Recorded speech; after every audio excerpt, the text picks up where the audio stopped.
2028 April వరకు, okay 2028 April వరకు ఎలాంటి ఇబ్బంది లేదు, హ్యాపీగా గ్రోత్ వెళ్ళిపోతుంది. ఓకే ఏం లేదు. నేను మీరు ఇంటర్వ్యూలో మనం ఇంటర్వ్యూ చేసినప్పుడు మీరు ఫస్ట్ టైం ఇంటర్వ్యూ చేసినప్పుడు BJP, Janasena and Telugu Desam party ఈ మూడు కలిసియే పోటీకి పోతుంది, చంద్రబాబు నాయుడు సీఎం అవుతాడని చెప్పిన ఫస్ట్ పర్సన్ కూడా నేనే.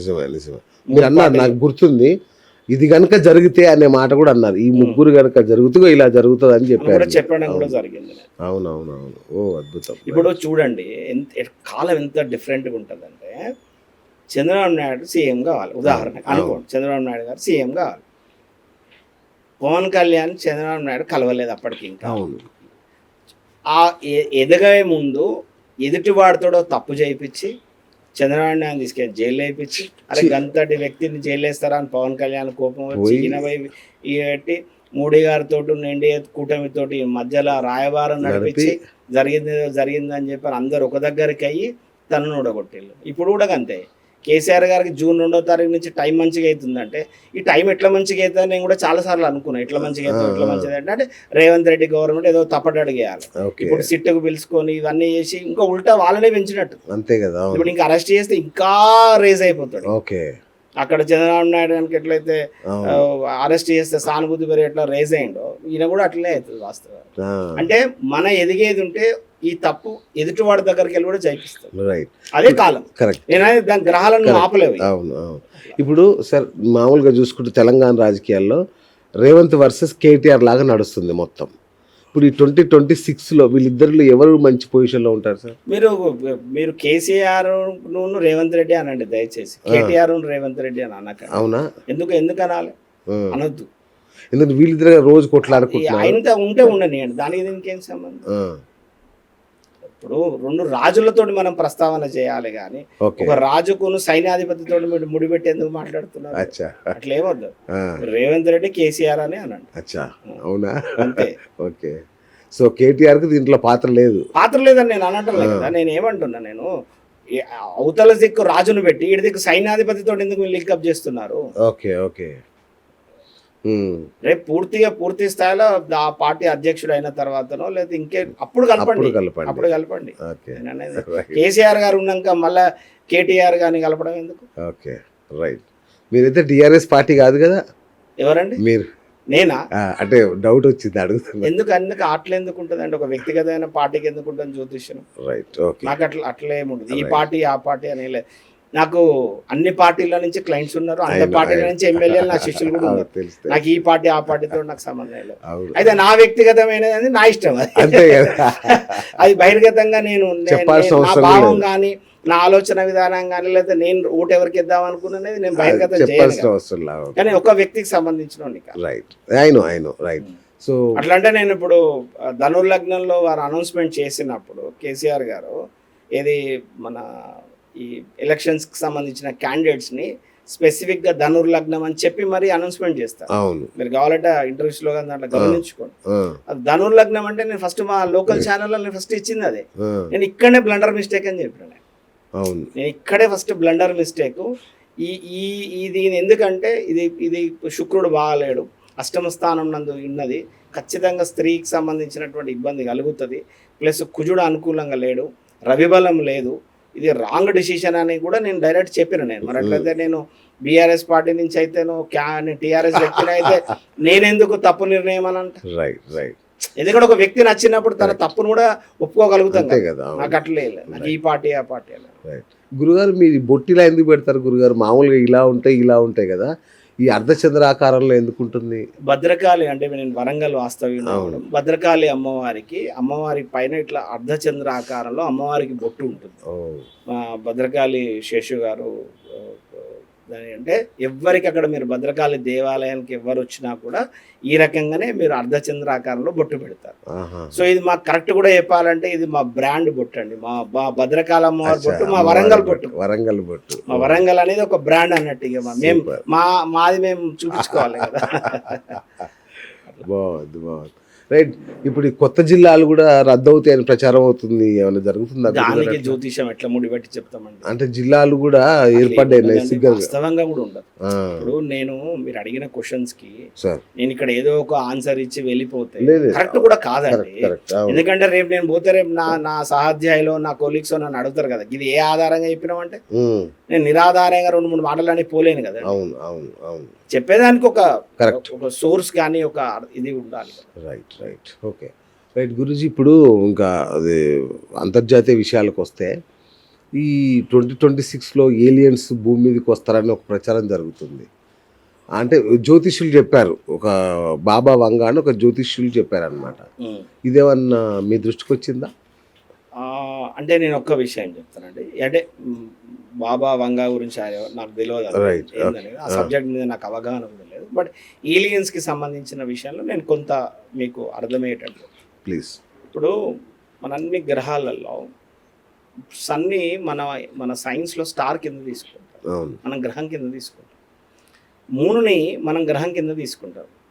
సైన్స్కి వచ్చే వరకు వాళ్ళు ఏమంటారు ఏంటంటే ఇది న్యాచురల్ శాటిలైట్ అంటారు. ఏది? మూన్ని. ఓకేనా? సో రాహుకేతులను గ్రహాలు తీసుకుంటాం. అసలు మీరు రాహు ఎక్కడ ఉన్నాడు, కేతు ఎక్కడ ఉన్నాడు క్వశ్చన్ అడుగుతారు. అవును. ఓకేనా? ఇప్పటికీ అది మరి ఎక్కడ పోయినా ఏ జన విజ్ఞానం వాళ్ళకైనా ఇది ఒక బాగా అవును ఇది. ఎందుకంటే యురేనస్ నెప్టూన్ ప్లూటో కనబడతానే కానీ మీ రాహుకేతులు ఎక్కడ కనబడతలేరు అని చర్చ జరుగుతుంది. అయితే బృహత్ సంహిత అనేటువంటి ఒక గ్రంథంలో గురువు అనే గ్రహం, అంటే గురువు అనే పేరు లేదండి అసలు యాక్చువల్గా. ఇది బృహస్పతి. ఓకే. అతను ఆ గ్రహం యొక్క పేరు అన్నా లేదా ఆ ఇది బృహస్పతి, గురువు కాదు. ఇప్పుడు అందరికీ గురువుని చేశారు, అతను దేవతలని గురువు చేశారు. ఓకే. ఎందుకు చేశారు అనే దానికి అర్థం ఏంటంటే గురుగ్రహం ఉన్న ప్లేస్ నుంచి కనుక గమనించినట్లయితే మన సైంటిఫికల్గా గురువు కొంచెం అటు ఇటు జరిగిన గురువు యొక్క సంచారంలో ఎక్కడ కానీ తన ఆర్బిటల్ మోషన్స్లో కొంచెం చేంజ్ వచ్చినా కూడా మన భూమి టువర్డ్స్ సంధికి ట్రావెల్ అవుతుంది. ఇది సైంటిఫికల్లీ ప్రూవెన్. మీరు కావాలంటే మీరు ఇంటర్వ్యూ చూసిన వాళ్ళు ఎవరైనా సరే ఈయన ఏదో చెప్తున్నాడు అంటే మీరు గూగుల్ చేసుకో. సో అక్కడ ఆ వేటుతో అలా బృహస్పతి ఉండడం వలనే మానవ జీవితం అనేది మన భూమి మీద ఉంది. ఓకే. సో నేనేం చెప్తున్నానంటే ఈ పర్టికులర్ ఆఫ్ సోలార్ సిస్టంలో ఎవ్వరు ఉండరు. ఓకే. ఏ జీవకోటి ఉండదు, అది భూమి మీదనే ఉంటుంది. అచ్చా. ఇంకెవరైనా ఏలియన్స్ వచ్చిందంటే ఈ సోలార్ సిస్టంలోకి వెళ్ళి రారు, ఇంకో సోలార్ సిస్టంలోకి వెళ్ళి వస్తారు. ఓకే. సో మార్స్ నుంచో లేకపోతే వీనస్ నుంచో ప్లూటో నుంచో జూపిటర్ నుంచి ఏలియన్స్ రావు. ఓకే. ఒకవేళ వస్తే నేను వస్తారా అంటే నన్ను సైంటిఫికల్గా నన్ను అడుగుతుంది, నా దగ్గర ఆన్సర్ లేదు. ఒకవేళ కనుక ఉంటే కనుక మాత్రం వేరే సోలార్ సిస్టంలోకి వెళ్ళి రావాలి. అసలు వేరే గ్రహం మీద మీరు అన్నట్టు వేరే సోలార్ సిస్టమ్ కావచ్చు, కృష్ణ బిలాలు కావచ్చు, ఎక్కడన్నా విశ్వంలోంచి అసలు గ్రహాంతర వాసుల ఉనికి అనేది ఉండే అవకాశం ఉందా? అయితే ఒక్కసారి ప్రస్తావన ఉన్నదండి. ఎక్కడ ఉన్నదంటే అంటే నేను సంస్కృతం శ్లోకాలు అవి నేను అర్థాలు చెప్పలేను, ఎందుకంటే నాకు రాదు సంస్కృతము. బట్ అగ్ని పురాణంలో శివ పురాణంలో ఒక ప్రస్తావన ఉంటుంది. ఏంటంటే ఈ యొక్క మన దగ్గర ఉన్నటువంటి ఒక ఈ సోలార్ సిస్టమ్ కాకుండా అంటే ఈ సౌర కుటుంబం కాకుండా కూడా ఇలా ఎన్నో సౌర కుటుంబాలన్నీ కూడా ఒక పాలపుంతలో ఉంటాయని కూడా చెప్తారు కదా. ఇవన్నిటి కూడా ఇంకా గ్యాలక్సీలో ఉంటాయి, గ్యాలక్సీ అంతా మిల్కీ వేలో ఉంటుంది అని చెప్తుంటారు కదా సైన్స్. అలా ఇంకొక దగ్గర కూడా నివసిస్తారు, వారు దేవుడితో ఇంటర్లింక్ అయి ఉంటాడు అనేటువంటిది కూడా చెప్పబడ్డది. దాన్ని మనం ఏలియన్స్ లెక్క తీసుకుంటాం. సడన్ గా ఒకసారి కొత్త వాయిసెస్ వస్తూ ఉంటాయి. మన నాసా వాళ్ళు కూడా చాలాసార్లు రికార్డ్ చేస్తారు. ఒక ఎక్కడో సంబంధం లేని ఒక ఆర్బిట్ మూవ్మెంట్ వస్తుంది. అవన్నీ కూడా మన సోలార్ సిస్టమ్ కాదు, మన సోలార్ సిస్టమ్ దాటినటువంటి అట్లా. సో అవకాశం ఉంది, బట్ మన సోలార్ సిస్టమ్ లో కాదు. అంటే మన ఇప్పుడు ఏదైతే చెప్పుకున్నటువంటి జ్యోతిష్ శాస్త్రంలో చెప్పినటువంటి రవి, కుజ, బుధ, గురు, శుక్ర, శని ఈ గ్రహాలలో నుంచి మాత్రం రారు. Okay, clear. Super. Right Guruji, ఇంకొకటి ఇప్పుడు మామూలుగా సాడే సతి అంటాం మనం, 7.5 ఏళ్ళ శని ప్రభావం ఉంటుంది అని. ఈ మధ్య ఒక విన్నాను 19 ఏళ్ళ శని ప్రభావం కూడా ఉండే రాశులు కొన్ని ఉన్నాయి. మనిషి పుట్టినప్పుడు ఒక నక్షత్రంలో 4 పాదాలు ఉంటాయి. ఆ నక్షత్రాధిపతి దశ అన్నట్టు. ఆ మనిషి పుడితే ఆ పర్టికులర్ ఆఫ్ నక్షత్రంలో పుడితే ఆ నక్షత్రాధిపతి ఆ దశ అన్నట్టు. అలాగే ప్రతి మనిషి జీవితంలో కూడా శని మహర్దశ అని వస్తుంది. అది 19 సంవత్సరాలు ఉంటుంది. ఓకే. దాన్ని మన వ్యక్తిగతంలో గోచారంలోకి వచ్చేసి ఏలినాటి శనికి ముడిపెట్టకూడదు. అచ్చా. ఇప్పుడు 19 సంవత్సరాల వాడికి బాగలేదు అని అనుకున్నాం అనుకోండి, ఉదాహరణకి బాగుండదా? 19 సంవత్సరాలు ఒక మనిషి బాగాలేకుండా ఎలాంటి గ్రోత్ లేకుండా ఉండగలుగుతాడా? అలా ఉండదు. దాంట్లో అంతర్దశలు ఉంటాయి, దాంట్లో ప్రత్యంతర దశలు ఉంటాయి, దాంట్లో సూక్ష్మంతర దశలు ఉంటాయి, అతి సూక్ష్మంతర దశలు ఉంటాయి. 8 సకాల స్టెప్స్ దిగాలి మనం. ఒక దశను బట్టి 19 ఇయర్స్ని బట్టి డిసైడ్ చేయదు. అచ్చా. అందులో ఉదాహరణకు శని అనుకోండి, 3 సంవత్సరాలు 3 రోజులు ఉంటాడు, మళ్ళీ అందులో 8 స్టెప్స్ దిగాలి కిందికి. అచ్చా. అట్లా. సో అట్లా ఉండదండి, అలా చెప్పడం. సరే, మీరు అన్నట్టుగా మరి శని అంత ప్రభావం కనుక ఉంటే దీనికి ఏమన్నా పరిహారాలు ఉంటాయా మరి దీనికి సంబంధించి? డెఫినెట్లీ ఉంటుందండి. అయితే మళ్ళీ ఒకసారి మంచిగా క్లారిటీగా చెప్తున్నాను.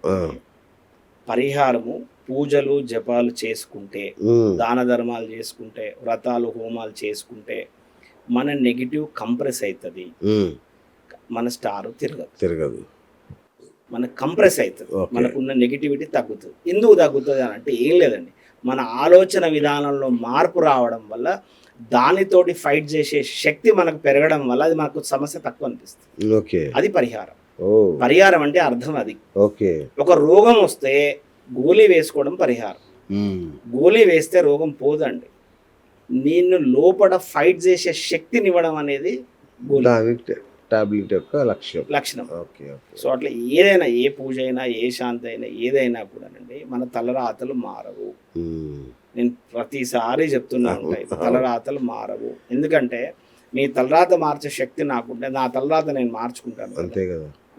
సో ప్రతి బ్రాహ్మడు వాడు పూజలు చేసుకుంటాడు, జపాలు చేసుకుంటాడు, వాడికి కొంత అవగాహన ఉంటుంది. మరి ప్రతి బ్రాహ్మడు ఒక వెలగాలి కదా. ఇబ్బంది పడే బ్రాహ్మణులు ఎందుకుంటారు? ఒక్కొక్కసారికి ఇవాళ ఒక ఆబ్దికానికి పోతేనే, ఇవాళ ఒక జపానికో దానానికి పోతేనే బతికే పరిస్థితి బ్రాహ్మణులు కూడా ఉంటారు. మరి వాడు కూర్చొని చేసుకుంటే అయిపోతుంది కదా. అలా ఉండదు. మన జాతకంలో ఉన్నటువంటి బలం ఒకటి ఉంటుంది, మన కర్మ ఉంటుంది, మన ఆలోచించుకునే విధానం ఉంటుంది. మన జాతకంలో 9-10 స్థానాలు ఉంటాయి. పూర్వపుణ్యస్థానం అని ఉంటుంది. మన పితృదేవతలకు సంబంధించినటువంటి ఆశీస్సులు మనకు ఉండగలగాలి, ఆ పాపాలు కూడా మనకు కొంత మోయగలగాలి. దశమ స్థానం ఉంటుంది, అది కర్మస్థానం అంటారు. ఆ ఆలోచన విధానాన్ని బట్టి కూడా మన నడవడిక, మన ప్రవర్తన బట్టి మన గౌరవ మర్యాదలు పెరుగుతాయి.